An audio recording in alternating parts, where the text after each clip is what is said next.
কতদিন আর এইভাবে একা একা থাকা যায় বলুন?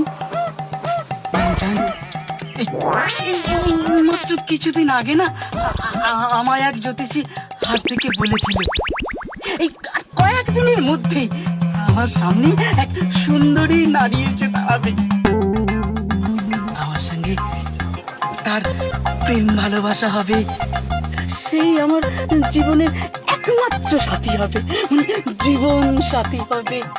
অত ঘুরিয়ে বলার কি আছে? স্পষ্ট করে বললেই তো হয় যে তোমার আমাকে ভালো লেগেছে। আমি অনেকক্ষণ ধরে বলার চেষ্টা করছিলাম, কিন্তু কিছুতেই পারছিলাম না। আমি তোমাকে ভালোবেসে ফেলেছি গো। I love you.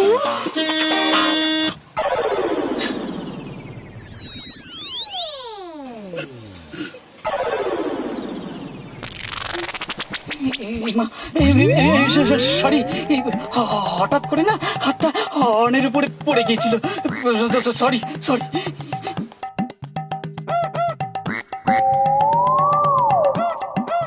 তোদের বাড়ি গাড়ি হর্নের আওয়াজ মনে হলো? বদলতুন কাকু বলে আমাদেরকে যাওয়ার জন্য বলছে। হ্যাঁ, তাই মনে হচ্ছে। বান্তুয়া, আমাদের প্রেম করা কমপ্লিট। এবার আমাদের বাড়ি ফিরতে হবে। বন্ধুয়া, বললাম সব খেয়াল থাকবে তো? সব মনে আছে, সব মনে আছে। কি মনে আছে সেগুলো আবার খেয়াল করে নাও না। তুমি তো আবার ভুলে যেতে পারো।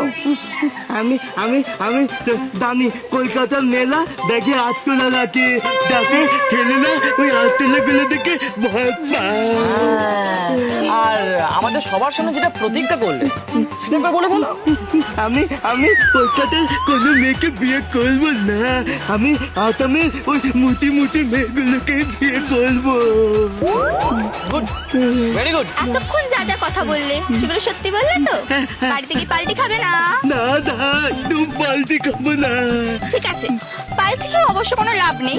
বাড়িতে যত আরশোল আছে সব তোমার গায়ে ছেড়ে দেবো, তখন বুঝবে কত ধনে কত চাল। আমি বাড়ি যাবো, আমি বাড়ি যাবো। শুধু বাড়ি নয়, কাল সকালের মধ্যে তোমার মাকে নিয়ে সোজা আসাম চলে যাবে, মনে থাকবে? পারলে আজকে রাতেই চলে যাবো। মনে থাকে যেন। আর একটা কথা, এই আরশোলার ব্যাপারটা নিয়ে যা যা হলো সেগুলো যেন কাউকে বলা না হয়। যদি বলো তখন কি হবে? আমাদের বাড়ির ছাদের সিঁড়ির তলায় একটা বড় বাক্স আছে, তার মধ্যে আরশোলা ভর্তি। তোমাকে চাঙ্গদোলা করে ওর মধ্যে ফেলে দেবো। আমি আমি আপনার কাছে কাউকে কিচ্ছু বলবো না, কাউকে কিচ্ছু বলবো না। আমি বাড়ি যাবো, আমাকে বাড়িতে দিয়ে চলে যাবো।